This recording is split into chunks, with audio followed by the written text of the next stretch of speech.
খুব গরমে টক দই খাওয়া খুবই উপকার, কিন্তু বাচ্চারা অনেক সময় টক দই খেতে চায় না বা ভালোবাসে না।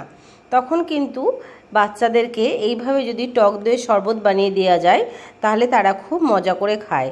তো প্রথমে কি করতে হবে, আমাদেরকে টক দইটাকে একটি পাত্রের মধ্যে নিয়ে খুব ভালো করে ফেটিয়ে নিতে হবে, যতক্ষণ পর্যন্ত না পুরো দইটা মেল্ট হয়ে যায় বা একটু যেন দানা না থাকে। তারপর আমরা ফ্রিজের জল দিতে পারি বা নর্মাল জলও দিতে পারি। বড়রা খেলে ফ্রিজের, বাচ্চাদের ক্ষেত্রে ফ্রিজের জল না দেওয়াই ভালো। তাতে ফ্রিজের জল বা নর্মাল জল দিয়ে ভালো করে গুলে নিয়ে তাতে অল্প চিনি দিয়ে আমরা শরবতটাকে বানিয়ে নিতে পারি। এই শরবতটা স্বাদ বাড়ানোর জন্য আমরা একটু অল্প সামান্য বিট লবণও দিতে পারি। আর যে বিট লবণ খেতে চায় না, তো তাদেরকে শুধু চিনি দিয়েও করে দিয়ে যায়।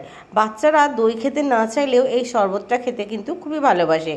আর এত গরম পড়েছে, এ ধরনের শরবত বা ঠান্ডা জিনিস খাওয়া আমাদের শরীরের পক্ষে খুবই উপকারী। তো বন্ধুরা, অনেক বেশি করে জল খান, শরবত খান, দইয়ের শরবত খান, ফল খান, তাতে শরীর অনেক ভালো থাকবে। কারণ এত তাপপ্রবাহ এবং এত টেম্পারেচার বেড়ে গেছে যে আমাদেরকে কিন্তু এইসব খাওয়া খুবই দরকার। তো ধন্যবাদ বন্ধুরা, আমার ভিডিওটি ভালো লাগলে আপনারা আমার চ্যানেলটিকে সাবস্ক্রাইব করবেন, লাইক করবেন, কমেন্ট করবেন, শেয়ার করবেন। ধন্যবাদ, thank you, good evening, tata, bye by.